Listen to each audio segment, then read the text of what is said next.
Hello students, आज का BSc first का हमारा लेक्चर जो है एस ब्लॉक के जो मेटल कॉम्प्लेक्सेस हैं उन मेटल कॉम्प्लेक्सेस का क्या रोल है, उनके क्या फंक्शन है। कुल मिलाकर के एस ब्लॉक के जो मेटल आयंस हैं जो अपनी बॉडी के अंदर हैं, बायो सिस्टम में है, प्लांट्स हो चाहे एनिमल्स हो, उनके अंदर उनका क्या रोल है, उन मेटल्स का रोल हमें पढ़ना है, उनका फंक्शन क्या है अपनी बॉडी के अंदर या प्लांट के अंदर। तो आज का हमारा जो टॉपिक है वो है function of complexes in biosystem.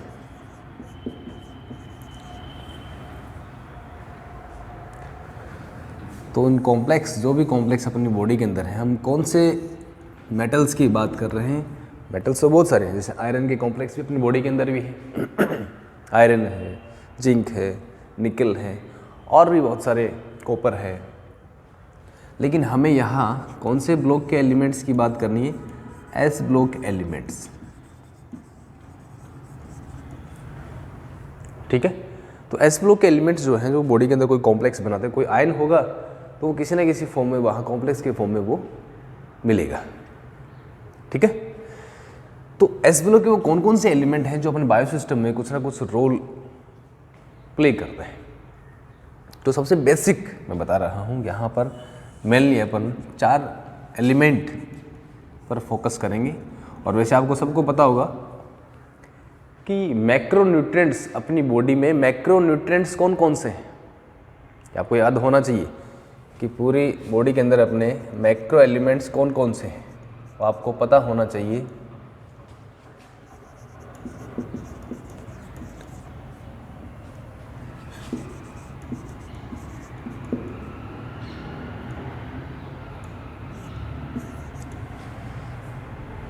ये मैक्रो एलिमेंट्स हैं, उसमें सबसे ज़्यादा वेटेज जो है 70% अपन बॉडी पार्ट जो बना होता है, किसका बना होता है? कार्बन, हाइड्रोजन, ऑक्सीजन और नाइट्रोजन, ऑर्गेनिक मटेरियल। तो carbon, hydrogen, oxygen, nitrogen, phosphorus, potassium, sulphur, calcium, iron, magnesium, sodium, silicon और क्लोरीन, ये मैक्रोन्यूट्रिएंट्स हैं। इनके अलावा माइक्रोन्यूट्रिएंट्स भी होते हैं। वेनेडियम हो गया, क्रोमियम हो गया, अदर एलिमेंट्स जैसे उसमें जिंक आ गया, आपका निकल आ गया, ये माइक्रो में आते हैं। ये मैक्रोन्यूट्रिएंट्स की मैं बात कर रहा हूँ। तो आपको पता होना चाहिए कि अपनी बॉडी में ये मैक्रोन्यूट्रिएंट्स होते हैं। तो यहाँ अपन मैक्रोन्यूट्रिएंट्स नहीं पढ़ रहे हैं, यहाँ हम सिर्फ कौन कौन से पढ़ रहे हैं जो हमारे एस ब्लॉक के अंदर है। कौन कौन से? सोडियम हो गया, पोटेशियम हो गया, मैग्नीशियम हो गया और कैल्शियम हो गया। अपनी बॉडी के अंदर, बायोसिस्टम के अंदर इन एलिमेंट्स का क्या रोल है? तो सबसे पहले सोडियम और पोटेशियम की बात करते हैं। पर्टिकुलर देखें तो सोडियम और पोटेशियम का रोल एग्जैक्ट सेम होता है। इन दोनों का रोल एक साथ ही पढ़ेंगे, दोनों का रोल सेम होता है, सेम तरह के ये फंक्शन शो करते हैं ये बॉडी के अंदर या बायोसिस्टम के अंदर। तो 4 एलिमेंट के बारे में हमें बताना है। कुल मिलाकर के इस टॉपिक के अंदर फंक्शन ऑफ कॉम्प्लेक्सेस, यहाँ पर अपन क्या कौन से कॉम्प्लेक्स पढ़ रहे हैं? एस ब्लॉक एलिमेंट्स का मतलब मेटल्स इन बायोसिस्टम। कौन से metals? S block elements in biosystem, या लिख सकते हैं role of S block elements in biological system. S block elements का बायोलॉजिकल सिस्टम में क्या रोल है, इस टॉपिक का ये नाम भी हो सकता है। तो जब भी टॉपिक आए आपको सबसे पहले क्या लिखना है कि एस ब्लॉक के वो कौन कौन से एलिमेंट जो अपनी बॉडी के अंदर काफ़ी किसी न किसी फॉर्म में वो रोल, कोई ना कोई रोल प्ले करते हैं, जिसमें सोडियम हो गया, पोटेशियम हो गया, कैल्शियम हो गया और मैग्नीशियम हो गया। 4 एलिमेंट हैं और ये मैक्रोन्यूट्रिएंट्स के अंदर भी आते हैं, पहले ऊपर लिख दिया है मैंने। अब मैं इन चारों एलिमेंट की कौन कौन से फंक्शन ये शो करते हैं मैं यहाँ पर आपको शो कर रहा हूँ। आप बुक से भी इनको पढ़ते जाना। तो इन मेटल्स का बायोलॉजिकल सिस्टम में क्या रोल है ये आपको पता होना चाहिए। ध्यान देना, सोडियम और पोटेशियम के रोल दोनों साथ पढ़ेंगे क्योंकि दोनों का रोल सेम है। तो इनका सबसे पहला और मेन जो है, to maintain osmotic balance. Osmotic pressure को बनाए रखता है ताकि उसकी टर्जिडिटी सेल की बनी रहे। ऑस्मोटिक बैलेंस,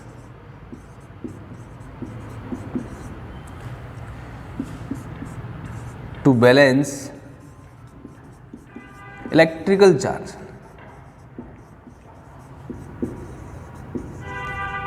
विद्युत आवेश को भी संतुलित रखते हैं। कहीं ऐसा नहीं हो कि चार्ज डिफरेंस बहुत ज़्यादा हो जाए। बॉडी के अंदर चार्ज डिफरेंस होना बहुत ज़रूरी है। नर्व कंडक्शन या मसल कॉन्ट्रैक्शन में आपने ज़रूर पढ़ा होगा, तो थोड़ा सा उसका डिस्कशन भी करेंगे। सोडियम पोटेशियम पंप का एग्जांपल लेंगे इसमें।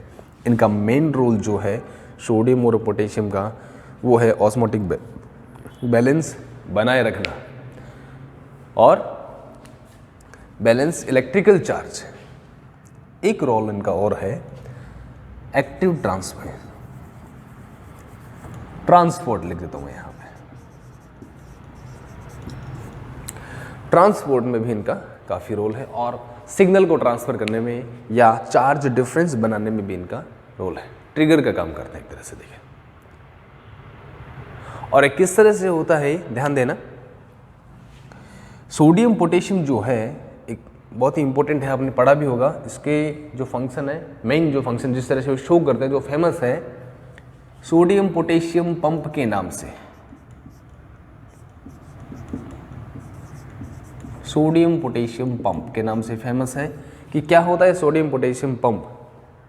किसी भी सेल के अंदर आयनिक चार्ज को बैलेंस करने के लिए या चार्ज डिफरेंस क्रिएट करने के लिए, सिग्नल को आगे पोटेंशियल की फॉर्म में भेजने के लिए सोडियम पोटेशियम पंप रेस्पॉन्सिबल होता है। जनरली ये नर्व सेल और कार्डियक सेल्स और नर्व सेल्स के अंदर सोडियम पोटेशियम काफ़ी एक्टिव होता है और ये एक एक्टिव ट्रांसपोर्ट होता है क्योंकि इस ट्रांसपोर्ट के लिए एटीपी की आवश्यकता होती है। ऐसा ट्रांसपोर्ट का मतलब एक जगह से दूसरी जगह शिफ्टिंग, ऐसा ट्रांसपोर्ट जिसके लिए ऊर्जा की आवश्यकता होती है और वो ऊर्जा किसकी फॉर्म में, एटीपी।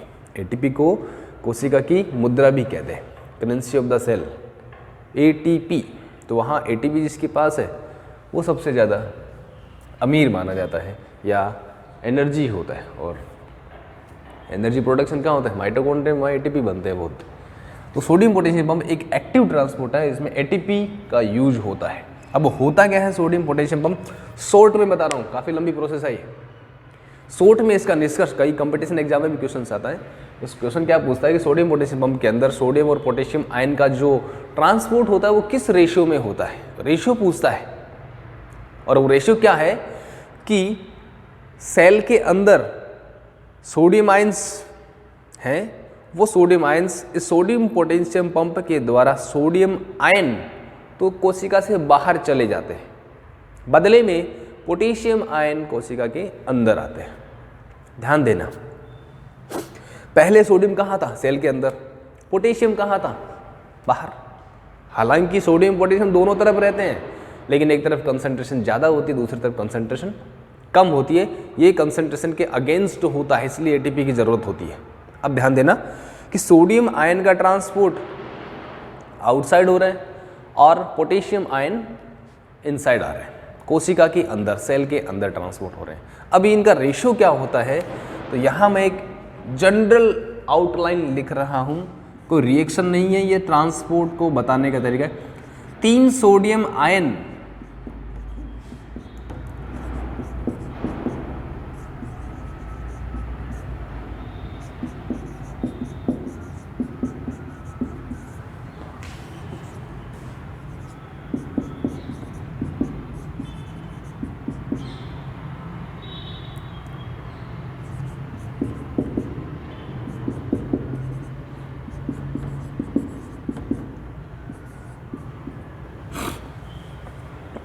ध्यान देना, एक जनरल रिएक्शन मैंने यहाँ लिखी है कि कोशिका के अंदर वो सोडियम पोटेशियम का ट्रांसपोर्ट किस तरह से होता है, और इसे ही क्या कहते हैं, सोडियम पोटेशियम पंप कहते हैं। इस आउटलाइन का मतलब क्या हुआ कि पहले सोडियम कहाँ थे, कोशिका के अंदर, और पोटेशियम कहाँ थे, बाहर।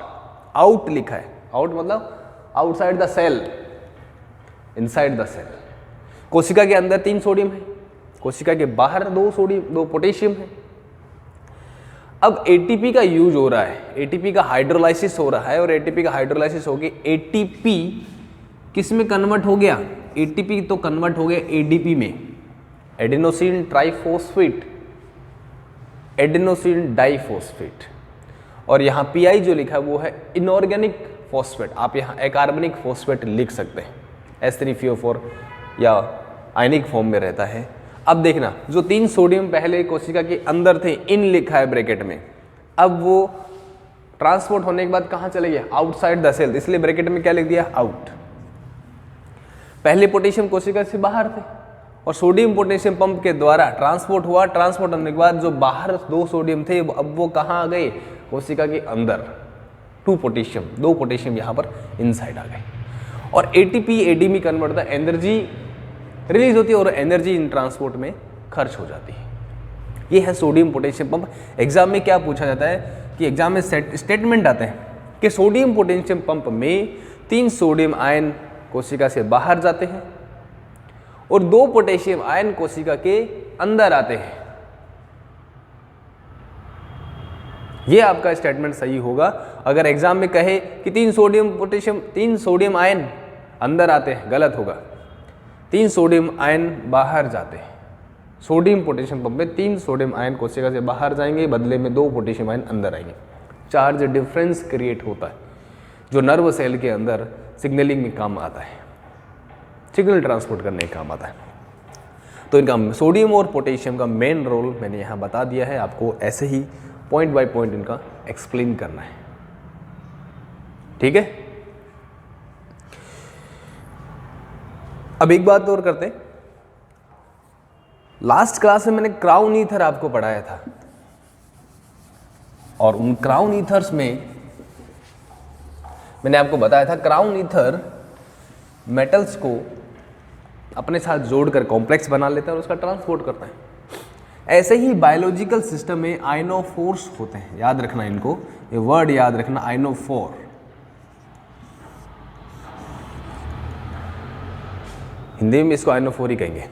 तो आयनोफोर्स क्या होते हैं, इनको बायोलॉजिकल जियोलाइट कहते हैं।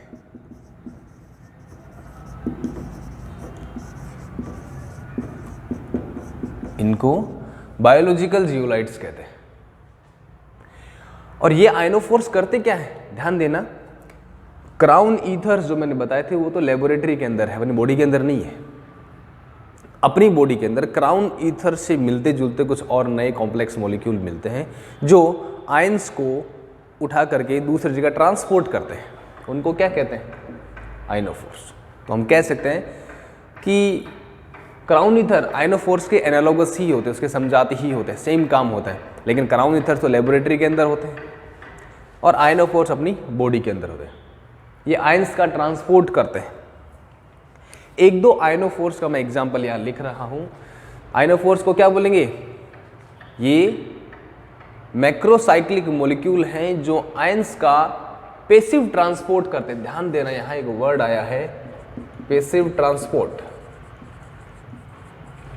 2 तरह के ट्रांसपोर्ट होते हैं, एक्टिव ट्रांसपोर्ट और पैसिव ट्रांसपोर्ट। एक्टिव ट्रांसपोर्ट का मतलब ऐसा ट्रांसपोर्ट जिसमें एक आयन दूसरी जगह से जा रहा है, उसमें एनर्जी खर्च होती है। जैसे सोडियम पोटेशियम पंप में एटीपी काम आ रहा है, वो एक्टिव ट्रांसपोर्ट है। बिना एनर्जी खर्च हुए जो ट्रांसपोर्ट होता है उसे पैसिव ट्रांसपोर्ट कहते हैं। और इस पैसिव ट्रांसपोर्ट के लिए आयनोफोर्स होते हैं। ये आयनोफोर्स सीधा आयन को अपने साथ जोड़ लेते हैं और जोड़ करके एक जगह से दूसरी जगह पर ट्रांसपोर्ट कर देते हैं बिना किसी एनर्जी कंजप्शन के। कोई इसमें खर्चा नहीं आता है। तो इस तरह के ट्रांसपोर्ट को क्या कहते हैं, पैसिव ट्रांसपोर्ट कहते हैं। क्लियर। जैसे एक है वेलिनोमाइसिन। वेलिनोमाइसिन एक मैक्रोसाइक्लिक मॉलिक्यूल है। वेलिनोमाइसिन ये कोई टैबलेट नहीं, कोई एंटीबायोटिक नहीं है कि माइसिन लगा। तो वेलिनोमाइसिन जो है किसका ट्रांसपोर्ट करते हैं, पोटेशियम आयन का ट्रांसपोर्ट करते हैं। वेलिनोमाइसिन एक आयनोफोर है। एग्जाम्पल लिखा है मैंने आयनोफोर्स का। जैसे क्राउन ईथर का एग्जाम्पल लिखा था 12 क्राउन 4, वो क्राउन ईथर का एग्जाम्पल था। ऐसे ही आयनोफोर्स का एग्जाम्पल क्या है, वेलिनोमाइसिन। बॉडी के अंदर ही मिलते हैं, बायोलॉजिकल सिस्टम के अंदर ही मिलते हैं। बायोलॉजिकल जियोलाइट क्यों कहते हैं, क्योंकि इनके अंदर क्या छोटे छोटे कैविटी होती है फिक्स साइज की, और उस साइज में जो आयन फिट होता है वही आयन को वो ट्रांसपोर्ट करेगा, उससे छोटी साइज या उससे बड़ी साइज को वो ट्रांसपोर्ट नहीं करेगा। क्राउन ईथर की तरह जो कैविटी बनाई थी अपन ने, सेम उसी साइज में, तो साइज में फिट होने वाला आयन ही उसके द्वारा ट्रांसपोर्ट होगा, वरना नहीं होगा। और एक और है ग्रेमाइसिडीन। ग्रेमाइसिडीन ये भी एक आयनोफोर है जो सोडियम और पोटेशियम दोनों का ट्रांसपोर्ट करता है। तो आपको एग्जाम में क्या लिखना, सोडियम पोटेशियम पंप के बारे में बताना है। ऑस्मोटिक बैलेंस बनाए रखता है, इलेक्ट्रिक चार्ज को भी संतुलित रखता है, ट्रांसपोर्ट में काम आता है, और ट्रांसपोर्ट में सोडियम पोटेशियम पंप बनाना है। फिर आपको बताना है आयनोफोर्स की बायोलॉजिकल जियोलाइट्स होते हैं जो कि आयंस का ट्रांसपोर्ट करते हैं। ये मैक्रोसाइक्लिक मॉलिक्यूल बहुत बड़े मॉलिक्यूल होते हैं, इनके स्ट्रक्चर आइडेंटिफाई करना बहुत मुश्किल हो जाता है। ये मैक्रोसाइक्लिक मॉलिक्यूल हैं जो आयंस को ट्रांसपोर्ट करते हैं उनकी साइज के अकॉर्डिंग। इनके पास जो पोर्स होते हैं, कैविटी होती है, उन कैविटी में फिट होने वाले आयंस को ही ये ट्रांसपोर्ट करते हैं। एक दो एग्जाम्पल आप लिख देना। बेलिनोमाइसिन पोटेशियम का ट्रांसपोर्ट करता है, ग्रेमेसिडीन सोडियम और पोटेशियम दोनों का ट्रांसपोर्ट करता है, जिसकी साइज दोनों को फिट करने के लिए एप्रोप्रिएट होती है। तो ये सोडियम पोटेशियम पंप के लिए। अब मैं बात कर रहा हूँ हमारे नेक्स्ट मेटल्स क्या रहेंगे जो बायोलॉजिकल सिस्टम में रोल प्ले करते हैं। मैग्नीशियम, और इस मैग्नीशियम के बारे में शायद हम लास्ट क्लास में पढ़ चुके हैं। सबसे मेन फंक्शन प्लांट्स में फोटोसिंथेटिक प्रोसेस में काम आता है क्लोरोफिल, और उस क्लोरोफिल का सेंट्रल एटम होता है। क्लोरोफिल का सेंट्रल एटम होता है। क्लोरोफिल की स्ट्रक्चर मैंने कंप्लीट नहीं बनाई थी, आपको आउटलाइन बताया था मैंने, ठीक है। तो क्लोरोफिल की स्ट्रक्चर आपको अभी स्क्रीन पर शो हो जाएगी, जिसमें आप देख सकते हैं मैग्नीशियम सेंट्रल एटम में +2 चार्ज है, और पोरफायरिन रिंग के साथ विनाइल इथाइल मिथाइल ग्रुप और लॉन्ग चेन जुड़ी हुई है, ठीक है। क्लोरोफिल के अंदर अपन पढ़ोगे फाइटोल चेन उसमें जुड़ी हुई रहती है। नीचे एक साइड आप देखोगे फाइटोल चेन है। तो मेन एक फंक्शन तो मैग्नीशियम आयंस का जो है वो क्या हो गया, इन क्लोरोफिल, क्लोरोफिल का सेंट्रल एटम होता है। किस में काम आता है, फोटोसिंथेसिस। और फोटोसिंथेसिस क्या होता है, जिसमें कार्बन डाइऑक्साइड वाटर मॉलिक्यूल से क्या बनाते हैं, कार्बोहाइड्रेट। रिएक्शन आप बैलेंस कर सकते हैं, और इसके लिए ज़रूरी क्या है, सनलाइट, क्लोरोफिल, इन दोनों की ज़रूरत है। एक छोटा सा क्वेश्चन मैं पूछता हूँ, क्या वातावरण में कार्बन डाइऑक्साइड है? बिल्कुल है। क्या वातावरण में नमी है, वाटर है? बिल्कुल है। एटमॉस्फेयर में देखें तो CO2 भी है, H2O भी है। क्या जब धूप पड़ती है तो लाइट भी होगी, सनलाइट भी है, ये तीनों चीज़ें हैं। तो सीधा आसमान से ग्लूकोज क्यों नहीं बरसता है? क्लोरोफिल प्लांट के अंदर देखें तो CO2, वाटर और सनलाइट की हेल्प से ग्लूकोज बनाता है। अब एटमॉस्फेयर में CO2 भी है, H2O भी है, सनलाइट भी है, तो रिएक्शन क्यों नहीं होती है? वहीं रिएक्शन हो जानी चाहिए, और बारिश किसकी होनी चाहिए, ग्लूकोज बरसना चाहिए। फिर ग्लूकोन डी का ऐड ही नहीं आएगा, क्योंकि सारा रोज़ाना बरसेगा जब तक CO2 H2 होगा। ऐसा इसलिए नहीं होता है क्योंकि H2 और इस CO2 को मिक्स करने के लिए एनर्जी की आवश्यकता होती है, और ये दोनों ही मॉलिक्यूल सनलाइट से डायरेक्ट एनर्जी एब्जॉर्ब करके उसे यूटिलाइज नहीं कर पाते। जब ये एनर्जी का यूज ही नहीं कर पाएंगे सनलाइट का, तो फिर इसमें रिएक्शन कहाँ से होगी, नहीं होगी। तो क्लोरोफिल क्या करता है, सनलाइट से एनर्जी खुद लेता है। प्रोसेस देखो किस तरह से, इसे फोटोसेंसिटाइजेशन कहते हैं, फोटोसेंसिटाइजेशन। और जो ऐसा मॉलिक्यूल जो एनर्जी ट्रांसफर करता है एक जगह से दूसरी जगह पे, वो फोटोसेंसिटाइजर कहलाता है। तो क्लोरोफिल यहाँ फोटोसेंसिटाइजर का काम करता है। तो सनलाइट से एनर्जी पहले कौन एब्जॉर्ब करेगा, क्लोरोफिल एक्टिवेट होगा, रिएक्शन सेंटर बनेगा, और फिर ये क्लोरोफिल अपनी एनर्जी इन मॉलिक्यूल्स को ट्रांसफर करता है, उन प्रोसेस में ट्रांसफ़र करता है। तो क्या डायरेक्ट एब्जॉर्बेंस होता है, क्या नहीं होता है? क्लोरोफिल के थ्रू होता है। तो यहाँ क्लोरोफिल फोटोसेंसिटाइजर का काम करता है। लेबोरेटरी में मरकरी और कैडमियम लेते हैं फोटोसेंसिटाइजर के लिए, या कुछ ऑर्गेनिक रिएक्शंस में एसीटोन भी लेते हैं, लेकिन बायोलॉजिकल सिस्टम में क्लोरोफिल फोटोसेंसिटाइजर का काम करता है। अगर ये नहीं ले, क्लोरोफिल नहीं हो, तो बाकी ये तीनों चीज़ें हैं हमारे पास, ग्लूकोज नहीं बनेगा, कार्बोहाइड्रेट का मोलिक्यूल नहीं बनेगा। तो यहाँ हम फोटोसिंथेसिस की डिटेल नहीं पढ़ रहे हैं, हम यहाँ पढ़ रहे हैं कि क्लोरोफिल का रोल है या नहीं। बिल्कुल है। और क्लोरोफिल के अंदर मेटल में कौन सी मेटल है? मैग्नीशियम मेटल है। स्ट्रक्चर आपको दिख गई होगी। तो ये अब मैग्नीशियम के और भी काम है। मैग्नीशियम का और क्या काम है? एक मैग्नीशियम का बहुत इंपॉर्टेंट काम बता रहा हूँ कि जब एटीपी का हाइड्रोलाइसिस होता है, जल अपघटन होता है वाटर की प्रेजेंस में, वो किस में कन्वर्ट होता है? एडीपी में। इसके लिए मैग्नीशियम आयन की जरूरत पड़ती है। तो एटीपी से एडीपी बनने मतलब energy production plus energy release होती है। तो एनर्जी प्रोडक्शन में मैग्नीशियम आयन का रोल होता है। तो आपको दूसरा पॉइंट क्या लिखना है? Play important role in energy production, या लिख सकते हैं कि hydrolysis of ATP occurs in the presence of magnesium ion. तो एटीपी का जल अपघटन जब हम करते हैं तो मैग्नीशियम आयन उसमें हेल्प करते हैं एटीपी से एडीपी कन्वर्जन में। ये इसका एक इम्पोर्टेंट रोल हुआ। एक इसका इम्पोर्टेंट रोल है कि ये डीएनए और आरएनए की जो 3D स्ट्रक्चर होती है उसे स्टेबलाइज करते हैं।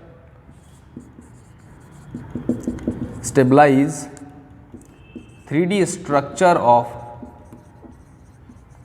DNA and RNA. Stabilise 3D structure of DNA and RNA. ये मैग्नीशियम के कुछ इंपॉर्टेंट रोल्स जो मैंने आपको बताए हैं।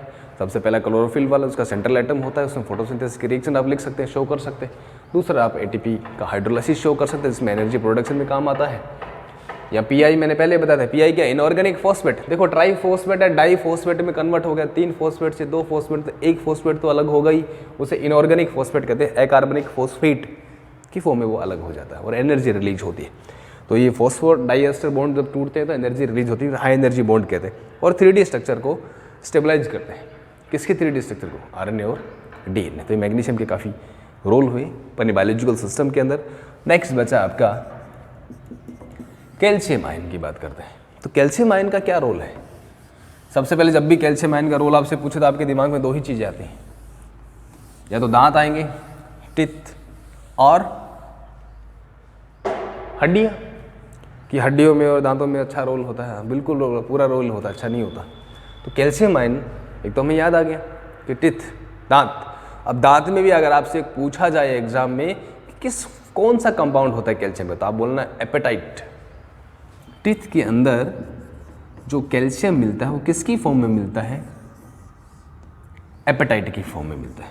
और एपेटाइट भी कौन सा? कई एपेटाइट होता है। अगर हाइड्रोक्सी ग्रुप जुड़ा हुआ है तो हाइड्रोक्सी एपेटाइट, फ्लोराइड होता है तो फ्लोरो एपेटाइट। अपना दांत का जो बाहरी आवरण है, इनेमल जिसको कहते हैं, वो फ्लोर एपेटाइट होता है, याद रखना। उसमें फ्लोराइड आयन होता है कैल्शियम फॉस्फेट के साथ साथ। तो हाइड्रोक्सी एपेटाइट होता है, जिसको मैं यहाँ लिख रहा हूँ।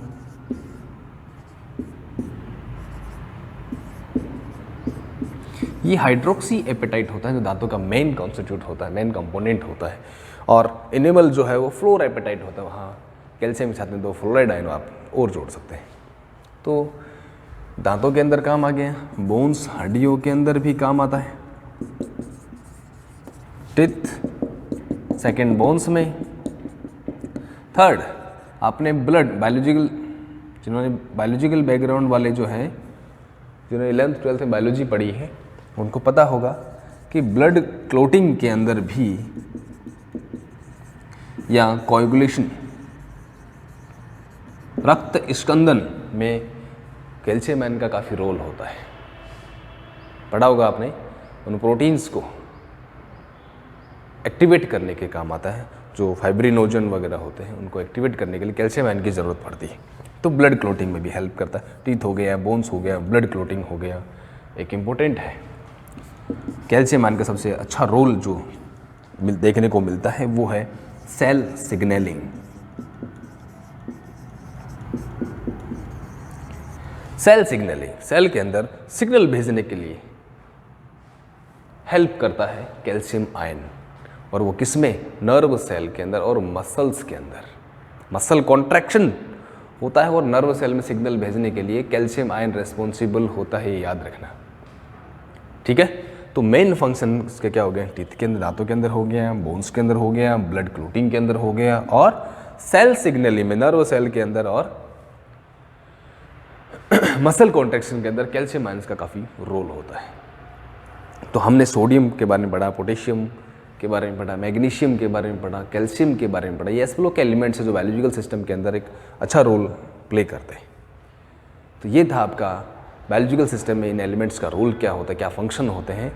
और नेक्स्ट क्लास में हम पढ़ेंगे एस ब्लॉक एलिमेंट्स के एल्काइल कंपाउंड और एराइल कंपाउंड, या कह सकते हैं शॉर्ट में अगर मैं कहूँ एस ब्लॉक एलिमेंट्स के कार्बधात्विक यौगिक हमें पढ़ने हैं शॉर्ट में, वरना डिटेल में पढ़ेंगे तो बहुत पूरा एक चैप्टर हो जाएगा। ये शॉर्ट में पढ़ना है, उसको कैसे बनाते हैं, उनकी प्रॉपर्टीज़ क्या है, उनकी केमिकल रिएक्शंस क्या होती हैं। उसमें हम 2 मॉलिक्यूल पर फोकस करेंगे, लिथियम के कंपाउंड और मैग्नीशियम के कंपाउंड। आपने पढ़ा भी होगा 11th 12th में ऑर्गेनिक रिएक्शंस के अंदर कार्बधात्विक यौगिक ऑर्गेनोमेटेलिक कंपाउंड्स, उसमें हम लिथियम को लेंगे और मैग्नीशियम को लेंगे। तो नेक्स्ट क्लास में हम लिथियम के कॉम्प्लेक्स पढ़ेंगे, फिर उससे नेक्स्ट क्लास में हम मैग्नीशियम, क्योंकि लंबी क्लास हो जाएगी अगर दोनों को एक साथ पढ़ेंगे तो, इसलिए दोनों को अलग अलग क्लास में हम डिस्कस करेंगे। तो आज के लिए इतना ही, थैंक यू।